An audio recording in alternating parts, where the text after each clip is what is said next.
Good evening. Today we're going to have a nice program from our Honorable George Latimer. He's one of our legislators and one of the best legislators that serves the village the way it's supposed to be served in the village and the community. Without further ado, Honorable George Latimer. Thank you. Thank you for having me here tonight. I'm sorry to keep you waiting a little bit. I apologize. I see a lot of good friends here in the room, and I know there's some people watching at home. There are people who I bother at their front door when I'm walking around the community. There are people that I bother at the seniors group in Mamaroneck and at the fire department. So the fact that you've heard me speak so many times and would still come out to hear me say something means that I'd better be good. But just in case I do something badly, I want to ask my friend Bing Millar to do me a favor. Bing, you're going to be the official shut-off valve. You've never seen this done before, and from here on in, you're going to want to see it for every guest speaker of any organization you're in. If I talk too long, or I am too boring, Bing, just stand up, just stand up. Stand up, Bing, stand up. And go like this, okay? That means shut up, George, and sit down. Now, if you think I'm being boring and talking too long, and Bing hasn't stood up, look at Bing and say, Bing, give him the hook, give him the hook. I say that only because I know that the classic line is the brain can only absorb as much as the butt can endure. And for those of us who love to hear ourselves talk, and we sort of lose track of whether we're actually being interesting or whether we're being timely, it's always nice to have a shut-off valve. So that's the role that Bing's going to perform tonight. My mission in coming here is to talk fairly briefly about Westchester County and Mamaroneck Village, and to do it with a little bit of a twist, not just a governmental update, but to talk a little bit about the two entities and how they've interacted over the years. This historical society, though, has had so many wonderful programs. It's told so much of the history of Mamaroneck. I don't want to try to even repeat the things that you've already covered over the years. I've been in this room where we had the history of the Lanza and the Regano and the Panessa families. I've seen people talk about what it was like during the World War II years, what it was like at the turn of the last century. I just turned 50, so I've got a pretty good grasp of what's happened in the last 20 years, but that's not much of history. That's more like still current events. Nonetheless, what I thought would be fun to do is do some of this the way I learned my history when I was a kid, which is flashcards. And the concept being that, a little bit like the game show Jeopardy, I'm going to show you a flashcard, and you're going to try to figure out what the date is or what the fact is and how it correlates to the village and to the county. And out of that process, we're going to talk a little bit about how these two governments and these two jurisdictions have interacted over the years. And then, assuming that Bing doesn't come up to give me the hook, I'll be open for any questions you'd like to have for as long as you'd like until your spouses want you home or whatever, the realities are. I want to begin by putting into perspective the different jurisdictions that we have. It is absolutely impossible to explain to somebody who moves to this area what is Mamaroneck Village, Mamaroneck Town, Rye Neck, Rye City, Rye Brook. All of these different jurisdictions, these dotted lines, are inexplicable in today's society. And they're mostly inexplicable because the way housing patterns have changed what used to be. What used to be was that you had farms, and then around bodies of water, and then later on around the trains, you had development. Around the railroad stations, you had development. So the first number, and I actually had to put a little arrow on my flashcard to make sure I had this right side up, because if I had it wrong, it would be something I could remember. The date 1661 begins our saga. I'm sure those of you who are active in the Historical Society know why this is the fundamental date for our area. What was 1661? Anybody want to? Rich Bell's land purchase from the Indians. That sort of begins our story. Yes, go ahead, Gloria. Also, John Budd's purchase of Rye Neck. Ah, that's right. Same year. You're right. Same year, just on the other side of the river, and both became pivotal issues. Now, I start with that year of 1661 because the next year is not that far from that, 1683. 1683, this predates George Washington's birth by approximately 50 years, just slightly under 50 years earlier than George Washington's birth. Any idea what 1683 represents? Anybody want to take a wild guess? County. Exactly right. Westchester County was created as an entity in 1683. So when we talk about Westchester County and we think of it in a fairly, relatively new configuration, you're only talking about the changes to the government of Westchester. In the 1930s, the county executive system came in. The Board of Legislators came in 1969. Before that, you had a Board of Supervisors. But the county itself is only how many years after? Just a few years, 22 years after the Rich Bell and the purchases. 1788, yes. What was it Go ahead. called? What was Westchester County called at the time? 1683. All right, good question. What's the answer? I don't know. It was called Westchester in 1683. It was structured, it was one of 12 original counties. I thought you were going to give me an Indian name or something that I didn't know. No. There were 12 original counties that were structured, and I don't know if I can name all 12, but I'll give them a try. Kings County, Queens County, Suffolk County. Later on, Nassau became a subdivision of Suffolk County, so it was not an original county. New York County, Richmond County, which is Staten Island, Westchester, Dutchess County was an original county, Ulster was an original county, Orange was an original county, Albany was an original county, and I know I'm missing a couple, but I'm getting close to 12. That was the original division between Fort Orange, which was then Albany, and New Amsterdam, which was New York City, and the area in between and on Long Island. But I point out the date because, again, it predates some of the other dates we're going to go over, which you may know. 1788. Do we know what 1788 represents? Now you are obviously past the Revolutionary War. You're actually just past the Constitution being formed. And something very valuable was incorporated at that point in time. Well, incorporation of Mamaroneck town. Town of Mamaroneck was incorporated in 1788. Now, of course, the town of Rye also had formal incorporation, but I picked on Mamaroneck town because the name Mamaroneck gets an official incorporation in 1788.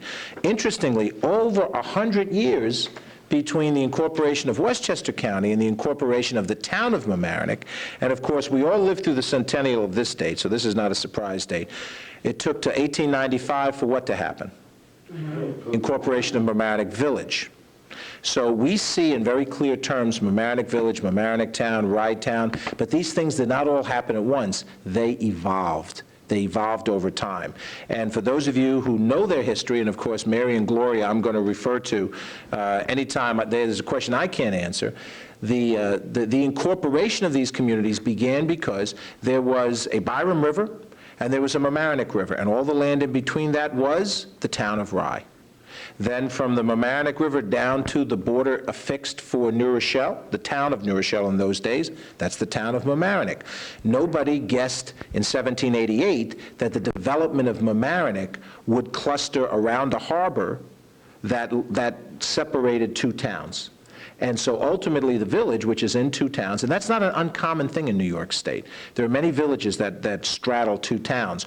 Earlier, late in the 20th century, the village of Mount Kisco, up county, covered two towns until they turned it into a single town, coterminous town village. But the development of Mamaroneck Village came because of the waterfront and later on the railroad. The original carving out of turf was based on river to river. Yes? George, at that time, what was the difference in the definition of a town versus a village? Where did that distinction come? Well, the distinction in creating a village was primarily people who lived in greater proximity to each other, who organized themselves under the provision of state law that allowed for additional services to be provided for the people who lived in an area that needed those services. In 1895 in Mamaroneck, 1891 in Larchmont, 1904 in Rye Village, which is now the city of Rye. Rye City is celebrating its centennial, not as a city, but as an incorporated entity. 1904 was when they were incorporated. And many of the villages that you see in Westchester County date back to this era, beginning on or about 1890 and continuing up until prior to World War I. And what you had was a concentration of population in areas that then incorporated into a village. They then had fire departments, police departments. Now, you know, fire departments in those days, and you've had programs on that, were organized organize bucket brigades of volunteers. It didn't have the equipment as we know it today. But they were areas that had a different configuration than the towns outside. The towns outside still were farmland. And in those farm areas outside, you did not have what we know now as the suburban sprawl, most of which really started after World War II. And many of you saw and remember stories of how empty Mamaroneck town was until they developed this area and that area and this area and that area. And then, of course, by now, kids grown in the last 20 years, they can't see the difference because all those farm areas have become suburbia that's all grown one to the other. And you don't see the distinction of the villages because you're really moving from one congested area to the next with almost no break. The dotted line falls under your feet and it doesn't mean anything to you visually. In those days, it meant something. There was a village, and then a countryside, and then the next village, and then a countryside, and then the next village. And that's the organization of a county government was really structured not as a bottom-up government. The towns and the towns and what villages occurred didn't organize the county. The counties were organized by the state, or in this particular case, in 1683, in the colony, the King's Colony. And that's an important thing when you listen to public policy issues now. We talk a lot about state mandates. The state has mandated us to do Medicaid. The state has mandated us to do welfare. The concept is nothing new. We were created by the colony or the state in order to do certain things as a subdivision of the state. That was our original purpose. And the original functions of county government were land records, certain prison, I guess you'd call it a prison, a jail, if you will. You have, as you do today, you have a local holding cell in most of the local police stations, but that's only meant to be an overnight holding, and then those prisoners are transferred to a county jail, centrally located in the region. And the concept of a county government was to provide a regional service that each of the different local communities either could not or should not do independently. And those dates give you some sense that the village is a relatively recent governmental construct when compared to the county and to the town. The next flashcard is 100% over 2%. 100% over 2%. Whenever I see 2%, I know that's the kind of milk I'm supposed to buy when I go to the grocery store. Most of us husbands, I don't want to insult any of the husbands in the room, when we go grocery shopping, we work off of a very limited list and very specific directions. And if you come back with the wrong stuff, I don't care if you're county legislator, you're in trouble. So 2% means 2% milk, not 1%, you know, George, not whole milk, but 100% over 2%. Anybody want to guess what that ratio means in our little discussion here?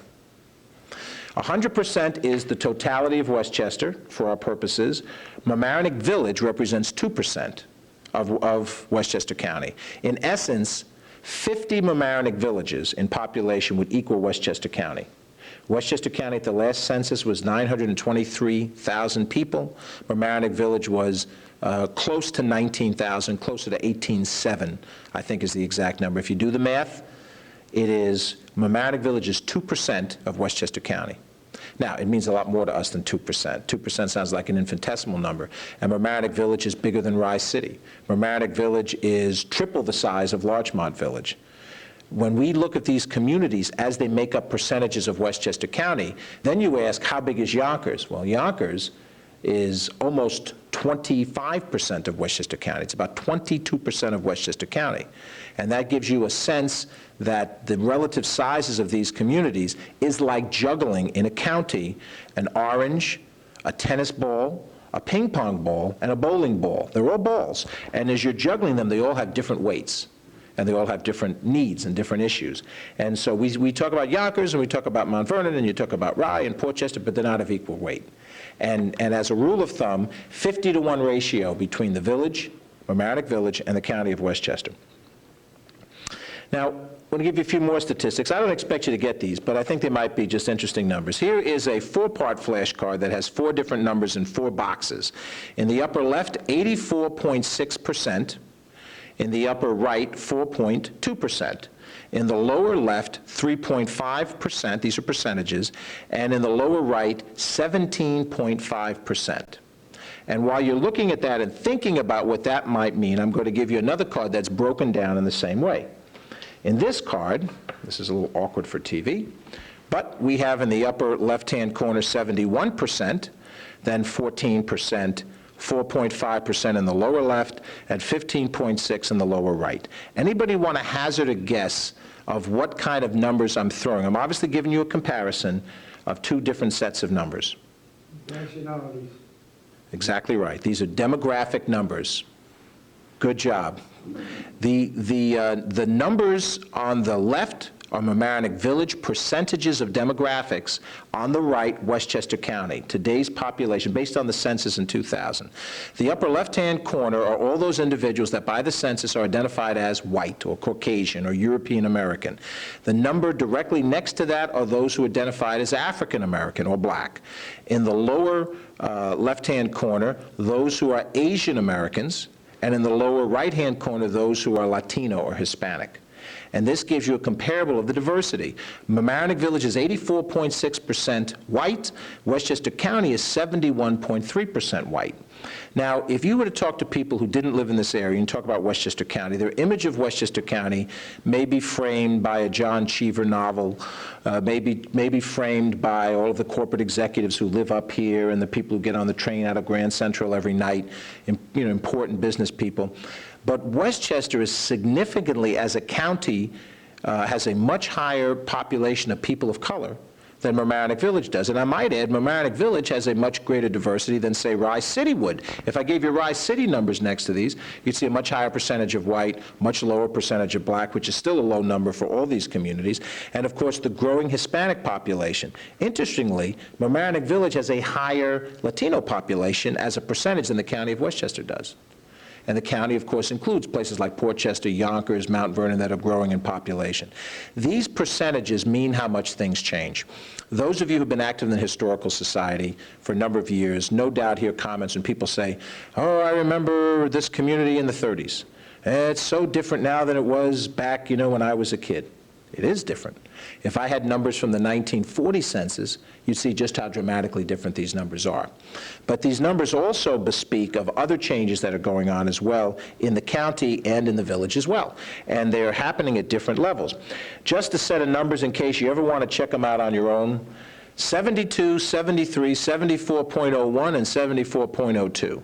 Anybody want to guess what those four numbers represent?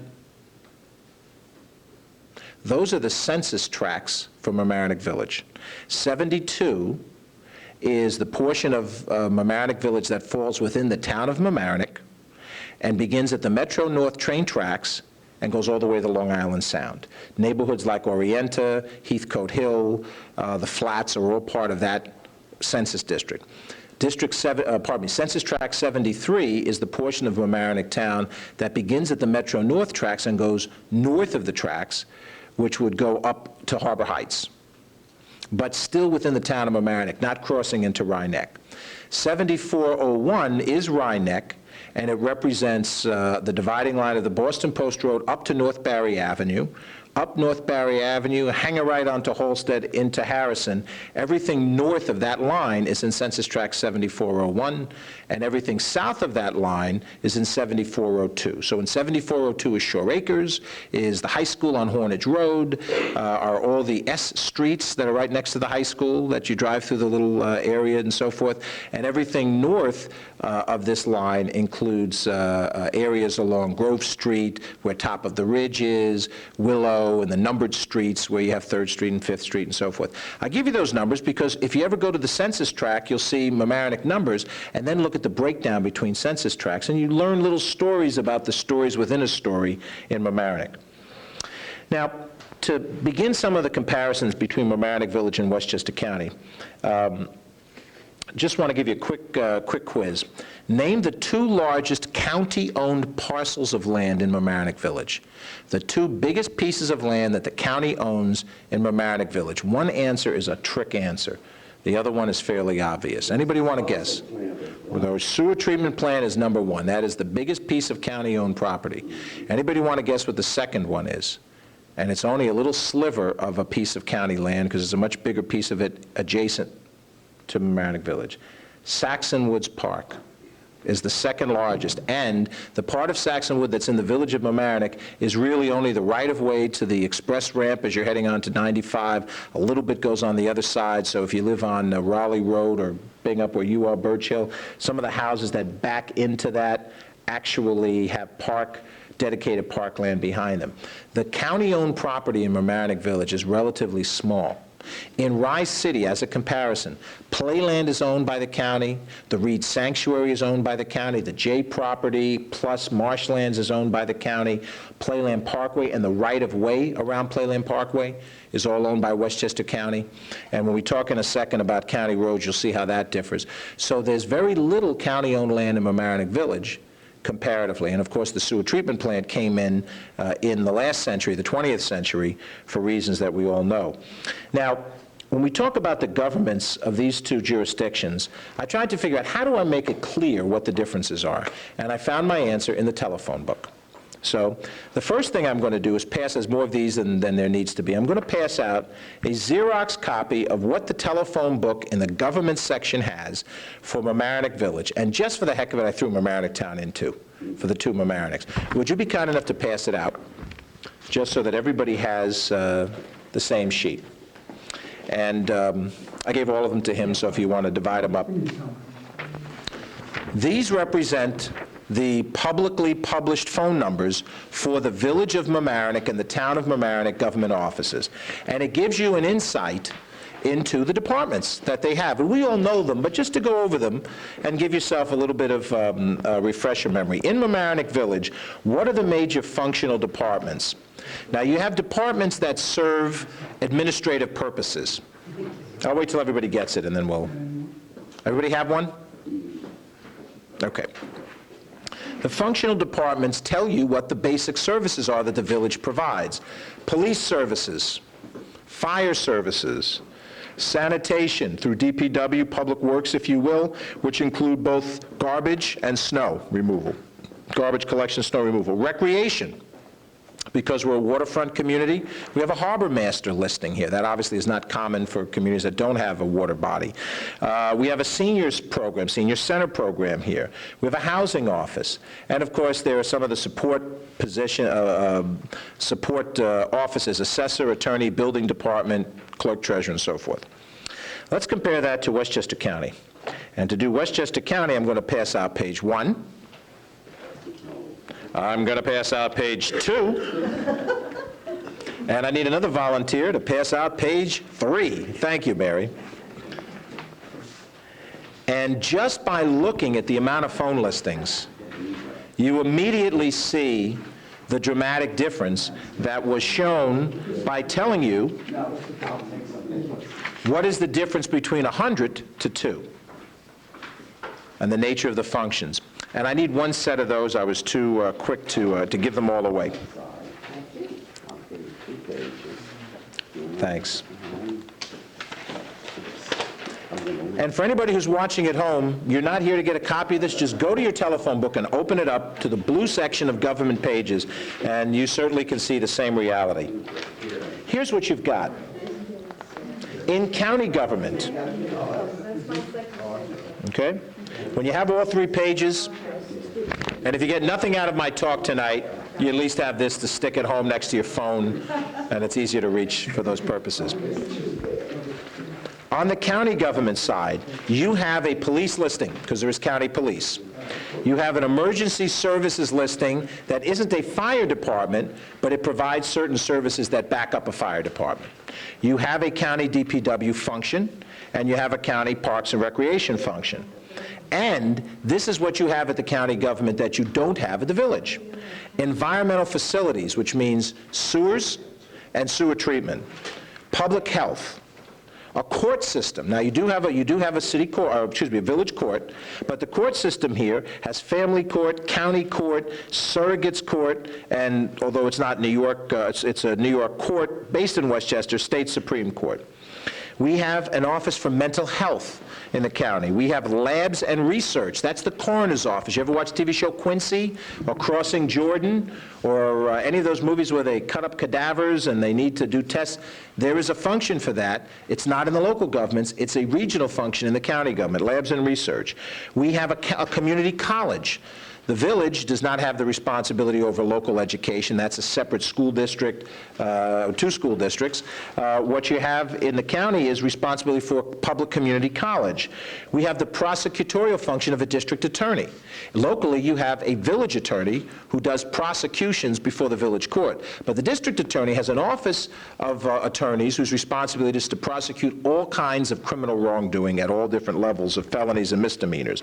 We have a county center, we have a county airport, we have a bus system, we have prisons, and the biggest single department by far in county government is social services, is welfare. Now, for those of you who've been around for a number of years, you remember that once upon a time welfare was managed through the big cities. It was not originally a county function. New York State restructured those functions, I think in the 60s, if memory serves me correctly. It might have been in the 50s. And county governments and the city of New York were given the responsibility for welfare, as we call it. Now, there are all sorts of names for programs that fall under what we commonly call welfare. It's not called that officially, it's called social services. Temporary aid for needy families is called TANF. That's the name that came out in the mid-90s after the Welfare Reform Act. But all the different programs that fall under social services represents over 40% alone of Westchester County government's responsibilities. And that is completely a mandated function. Now, back in 1683, they didn't have a system of welfare as we know it. By the 1900s, we had a poorhouse system, and at one point in time, we had an elected position in Westchester County called Commissioner of the Poor, whose responsibility it was to make sure that poor people had a place to go in order to find some support and some relief. From the New Deal on, that whole system has changed. There are government programs, they're structured from Washington through Albany on down to local government. But when you just stop and look at 3 pages of government listings, you begin to understand just how complicated the county government is. Now, I didn't bring the state nor the federal government. Go to your phone book. The state government dwarfs the county government, and the federal government, you don't even have a full listing because you only have the localized listings of what the federal government does. But, of course, the federal government dwarfs the state government. Now, I've said many times publicly, you don't need county government. You don't need county government. You don't need this. But the functions on these pages, if you're going to get rid of county government like Connecticut did, these functions don't disappear. Somewhere you're going to have to treat sewage. Somewhere you're going to have a bus line. So if we do decide for wise, intelligent downsizing to, if not eliminate county government, reduce it dramatically, those functions still have to exist. You're not going to ask the village of Mamaroneck to own a prison. You're not going to ask the village of Mamaroneck to take over the sewer treatment plant. So logic tells you that it's the state government that has to take on these responsibilities. And if you look at Connecticut, if you look at Massachusetts, if you look at the states that don't have county governments, things that the county government is responsible to do here in the New York system are done at the state level in the other states. And if I lose my county legislative seat because we've downsized, but my taxes go down, I suppose that's not a bad trade-off. The reality of looking at Mamaroneck versus the county is to understand that there are certain functions that happen at the local level that happen better at the local level. Fire department, snow removal, sanitation, basic police services work better locally. They shouldn't be centralized. They shouldn't be taken over by the county. They should be let for each community to structure it. Mamaroneck Village has an all-volunteer fire department. Next door in the town of Mamaroneck, there is a split department. There's some paid members, and then there's a backup of hard-working volunteers, and they mesh. And the same is true in Larchmont. You go to New Rochelle, it's an all-paid fire department. Every community is different. There's a different reality. There's a tradition in Mamaroneck Village. You can't create that from scratch in a place like Rye Brook.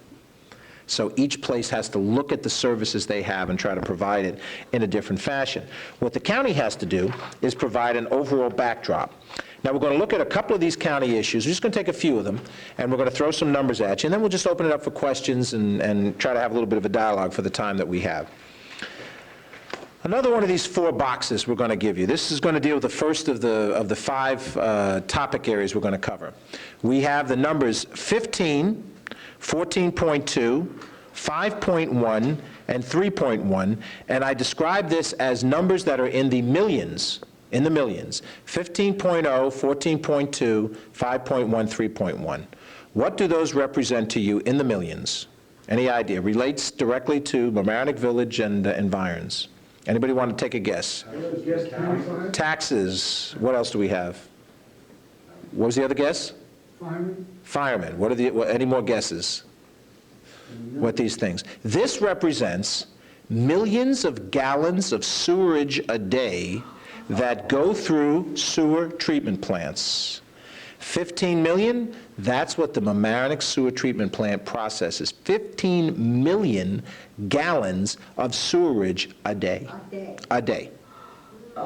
New Rochelle sewer treatment plant, which is down past Salesian High School, 14.2 million a day.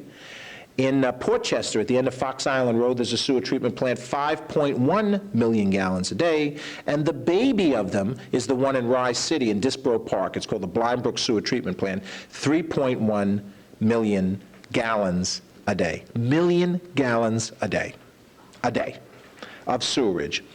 Now, we know that it's not just because it's good for quality of life. Public health in this country, the longevity that we live, comes from having a number of baseline things in place that the minute you've traveled to a foreign country, particularly a foreign country in certain continents like Asia and Africa and South America, immediately you realize that baseline is not there. And one of the things that is often missing is public health in things like fresh water and proper disposal of sewerage.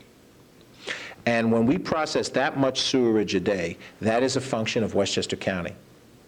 And that sewer treatment plant that is a beautiful building, but dominates the entrance into Harbor Island, and we're working to try to make it look prettier in the parameter of it.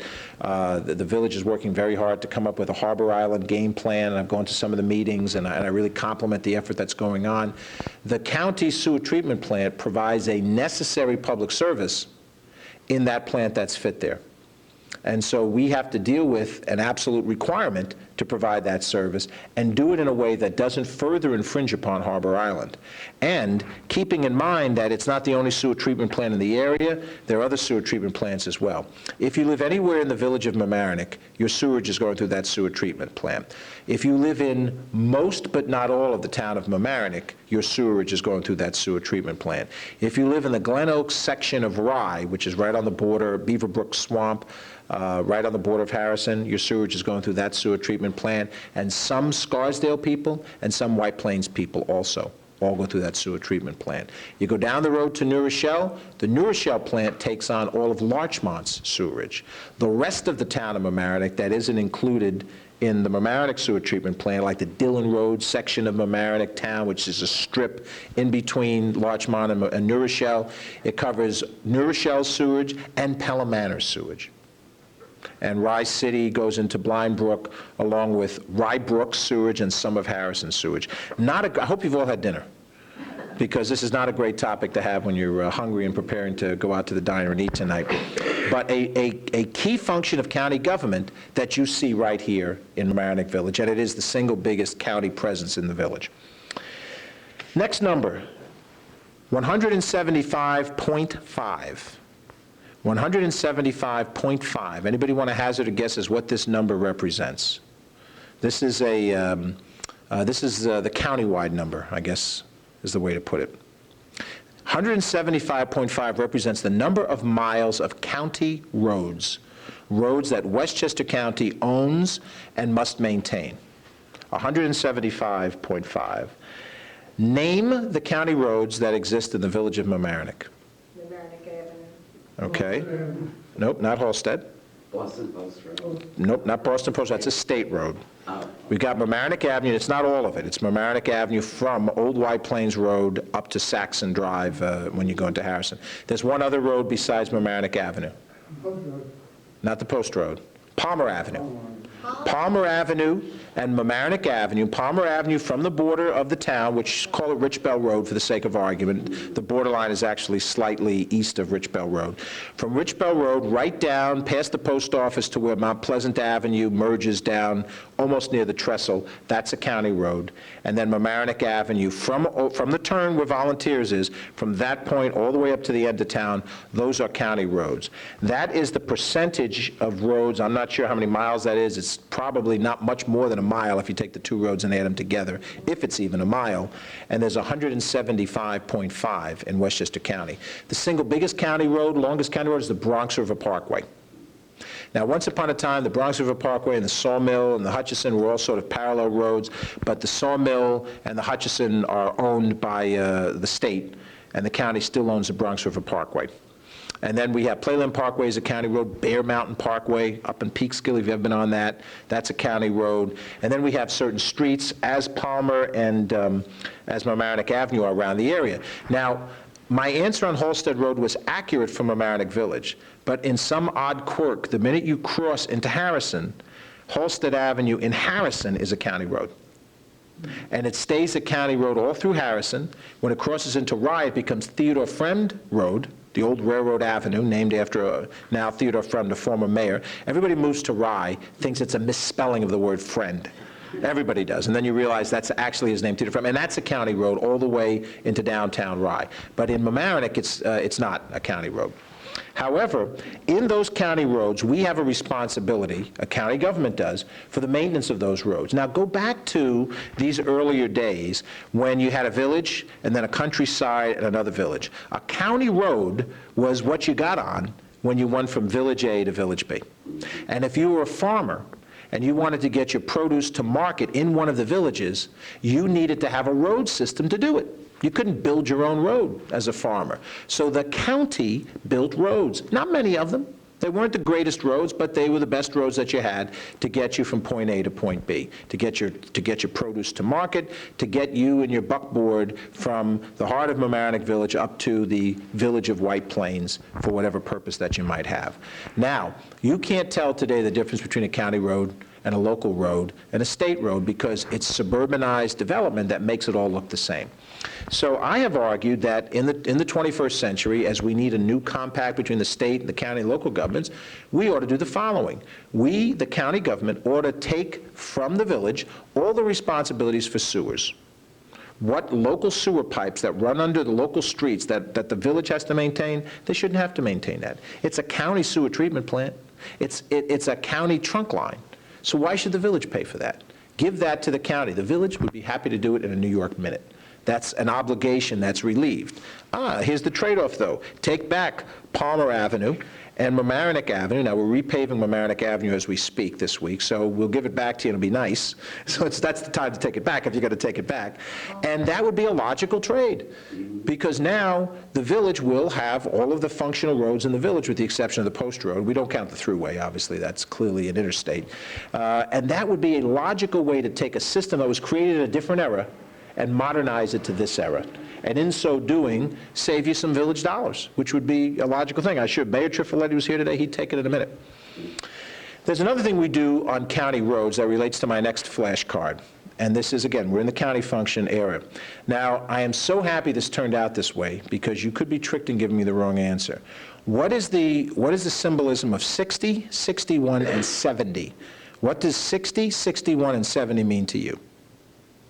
60, 61, and 70. I showed this flashcard to a colleague of mine when I was putting this together earlier today.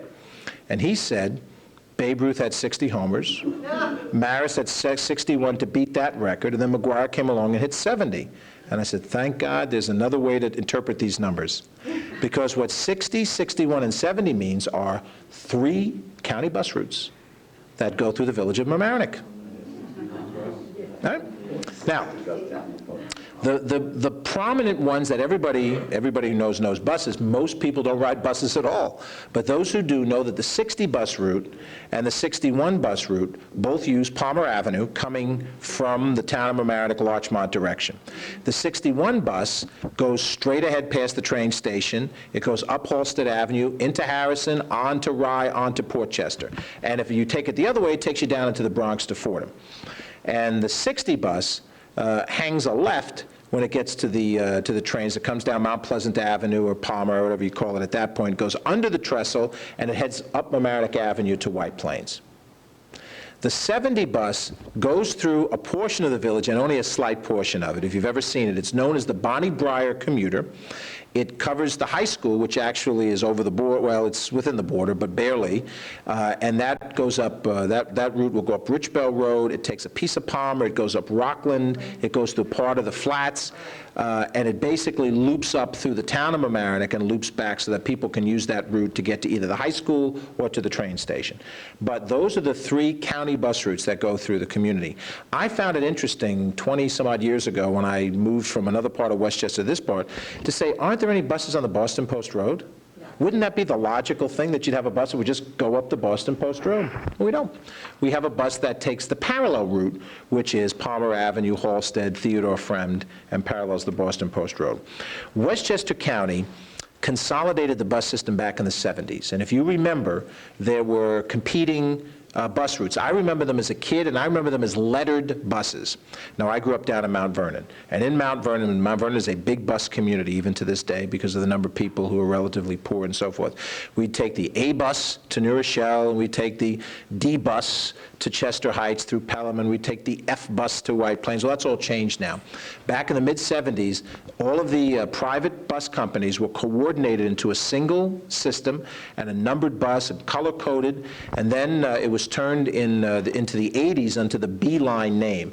If you recall, they used to have 3 blue, they used to call it the 3 bananas, if you recall. That was the old insignia for Westchester County, and then when they changed that into the B-Line system, and they put the little B on the side of the bus, that was part of the coordinated bus system. And now, what used to be Westchester Surface Transit, Westchester Street Transit, and there was a third company, I don't know, and there was Liberty Lines, it's now one continuous system. And it's been that way for the last 30 years. For those of us who have a car, having a bus system is something you use on occasion, if you use it at all. But for those people in these communities who do not have access to cars, then the bus system is their lifeline to go to work and to go to school. And to prove that, if you're ever in a situation under the trestle in downtown Portchester, the 13 bus has its terminus. It actually terminates just around where Costco is. It loops around and comes back. The first main stop for the bus as it heads west is under that trestle, and you see people waiting under there in the rain. And those buses are filled every morning with people who go across Westchester Avenue all the way ultimately to Tarrytown is the route. And those are people who get off at the Rytown Hilton, they get off at the Renaissance Hotel in West Red Oak Lane, they get off at office buildings. Many of them are housekeepers, cleaners, and they have a job. They're gainfully employed, they're not on welfare, but they don't have enough money to have transportation. That public transportation gets them to work every day. And if you talk to any of the corporate executives on 287, including people who take a reverse commute up from Manhattan, and they get off in White Plains, downtown White Plains, they take a reverse bus, not a reverse bus, but they reverse commute, they take a jitney bus.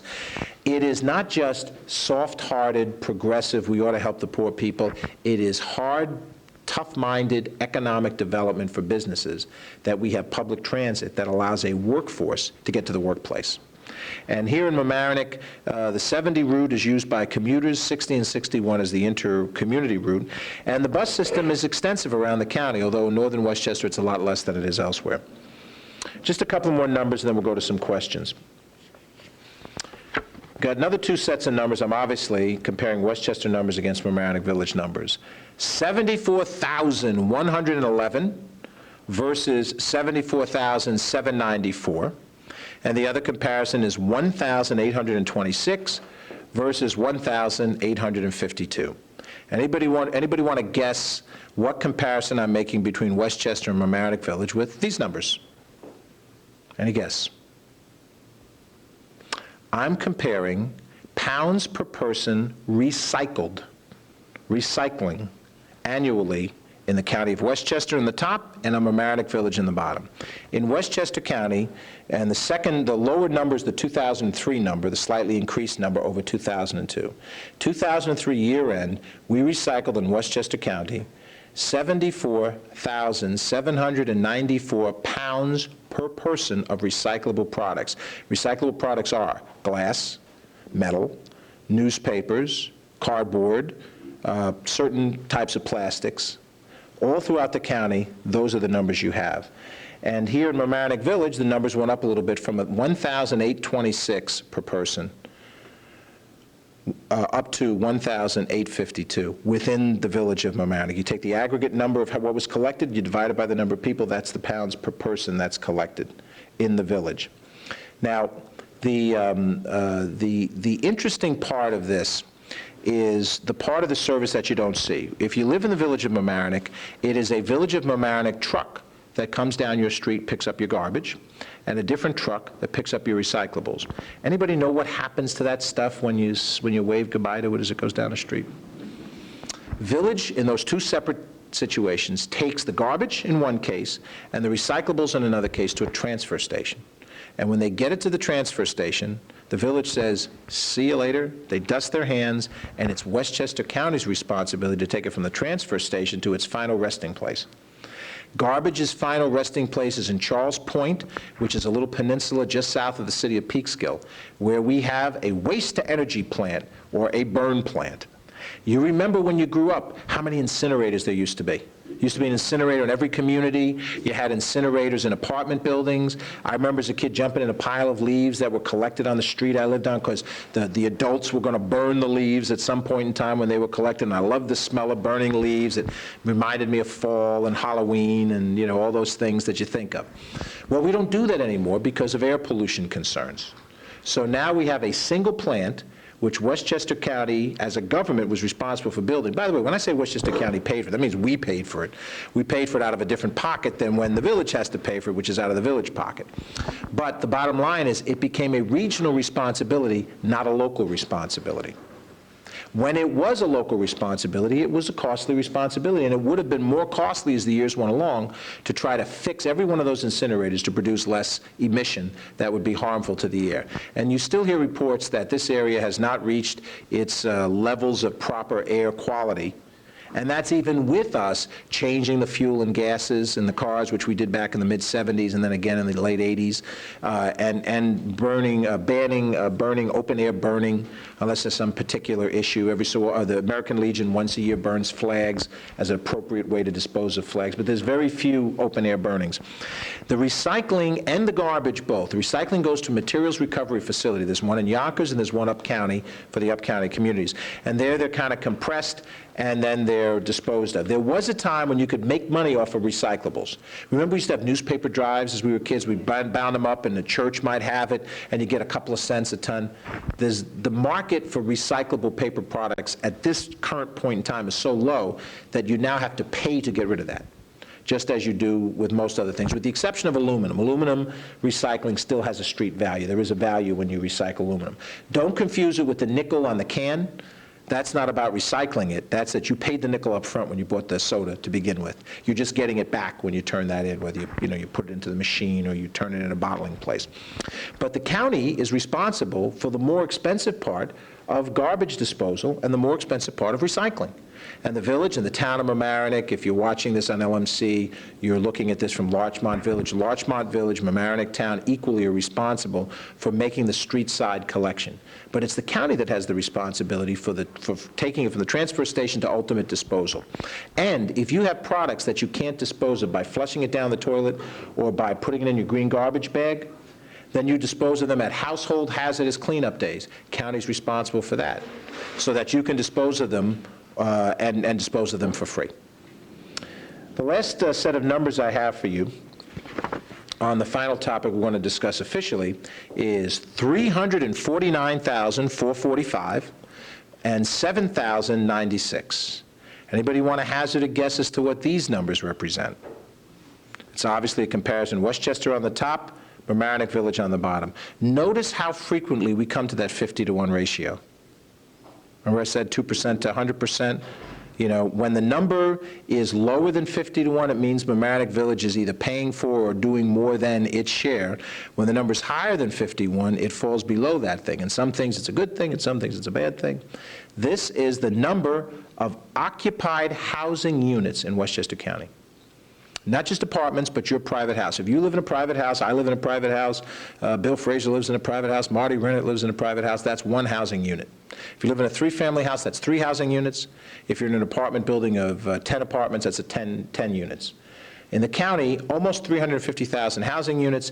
In the village, over 7,000 housing units. Now, what's illegal, what we don't know, who has who in a basement that they haven't reported, that's, over and above these numbers. but it gives you some idea of the relative issues that we deal with in housing and how we're going to have to deal with them in the future, because the cost of housing has gone out of sight. The most modest house that people in the 1950s could buy, $8,000, $15,000, you know, a stretch in those days, but at a reach of affordable.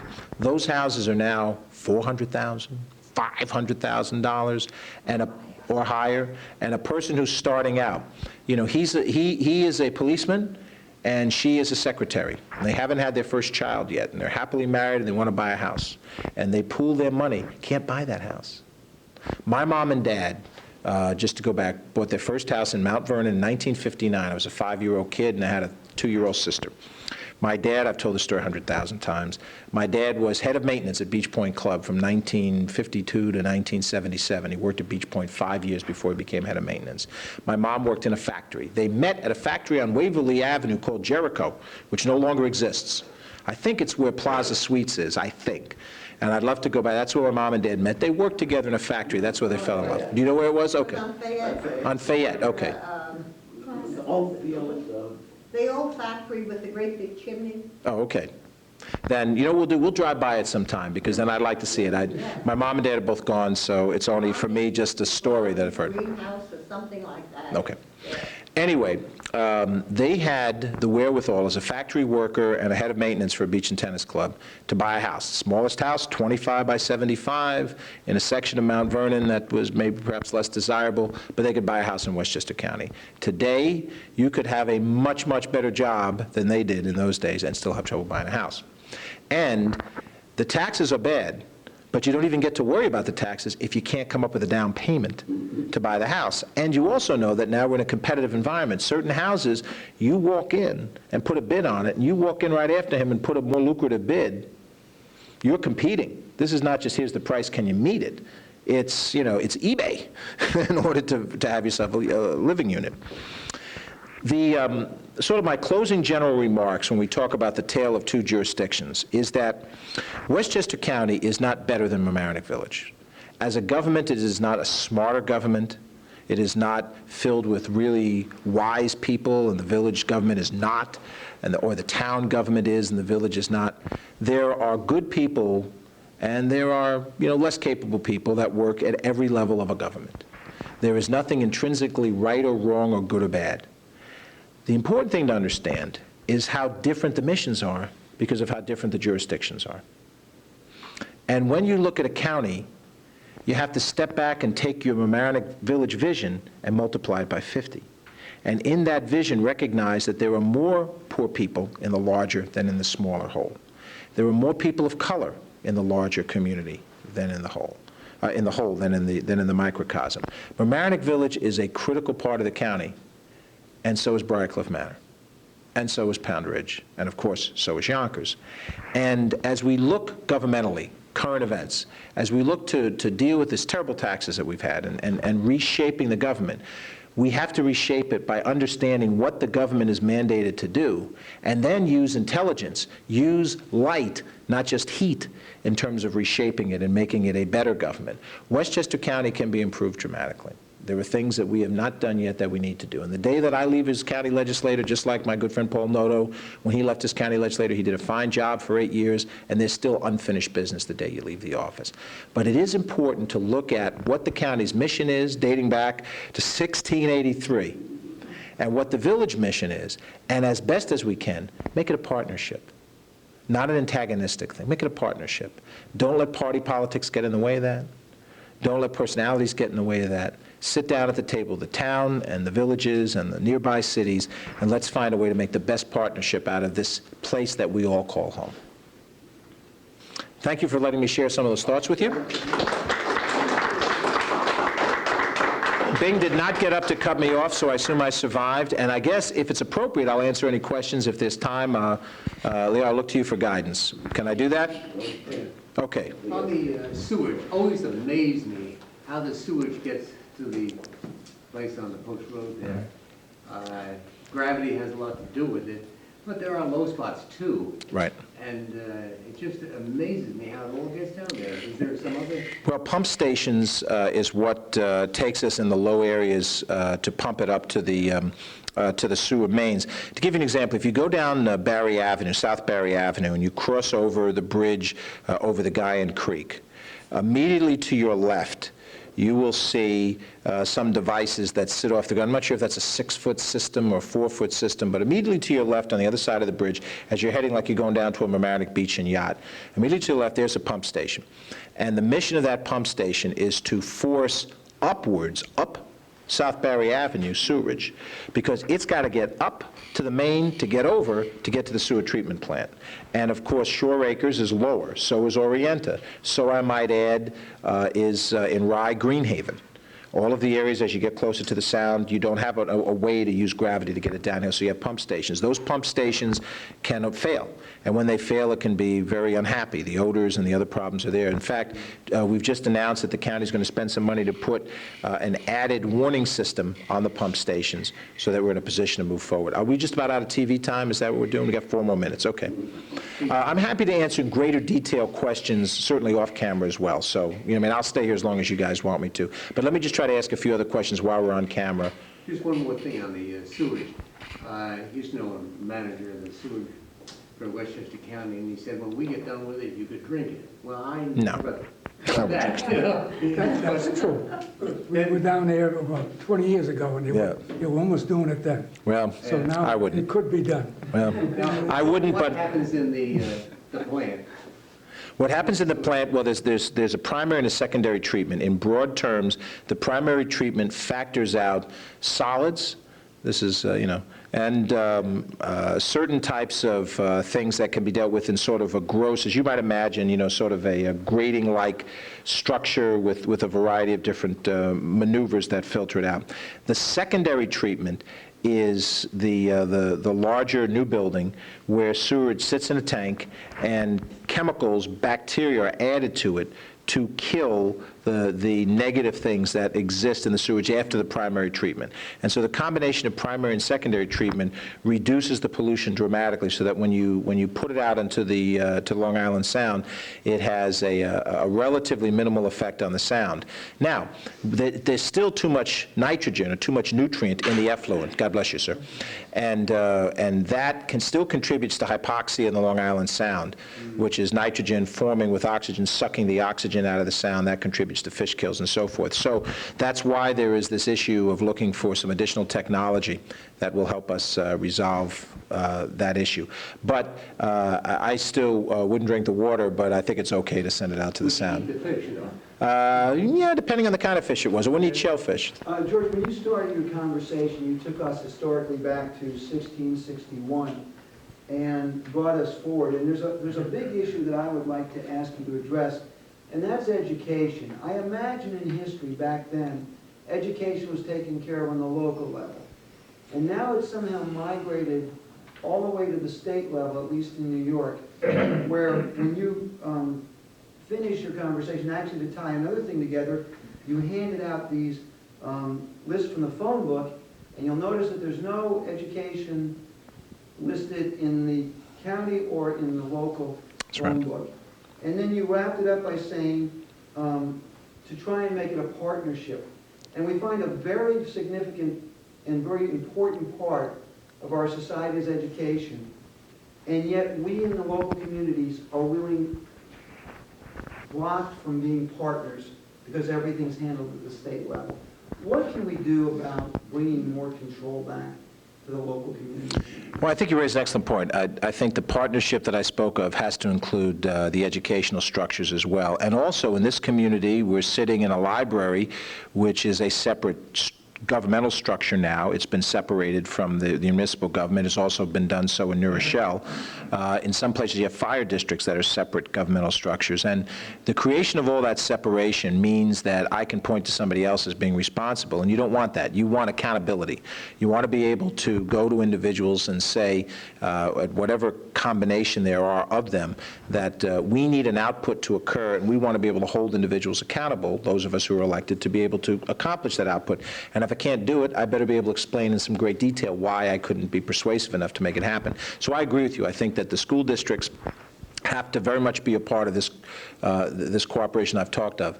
As you pointed out rightly, New York State has, going back from where we were in the 16th, 17th, 1800s, New York State has become a government that is much more powerful than many other state governments. It has a reach, and it has the power to do this, all the states do, but it has a reach deep into everyday life to the point now where you hear stories of teachers saying, I have to teach toward the state test rather than toward a curriculum that would help these children learn. And teaching in Mamaroneck and Scarsdale is not the same as teaching in the South Bronx, but it's the same standard that they're being held against. So what I would argue, if you could, is that the reform that we all seek has to begin, not so much begin in Albany, but it's got to begin with Albany's willingness to release some of the authority that they have held with a grip for such a long time, and allow the willingness for local structures to have more control over the lives that they live. Because every time I turn to you and say, and factually so, the Medicaid program is structured in Albany, but we have to pay in Westchester County 25% of it. And that total this year is now $219 million, and next year is going to be $255 million. I'm telling you that you and I as county taxpayers are going to pay for something that we can't control. And that's just not, that's not what we went to the Revolutionary War for. We want representation to go with the taxation. Are we wrapped up quite yet in terms of the TV coverage? Let me, for our TV audience, I want to, and we're going to continue on, but I want to thank the Mamaroneck Historical Society for having me here. Live, we're going to stay and keep going, but we hope this was interesting, and if it wasn't interesting, call Bing Millar, because he was the shutoff valve, and what could you say? But thank you, and thank you, Leo, for Yes, having me. thanks a lot. It was very, very interesting. And hang around like he's going to talk a little more.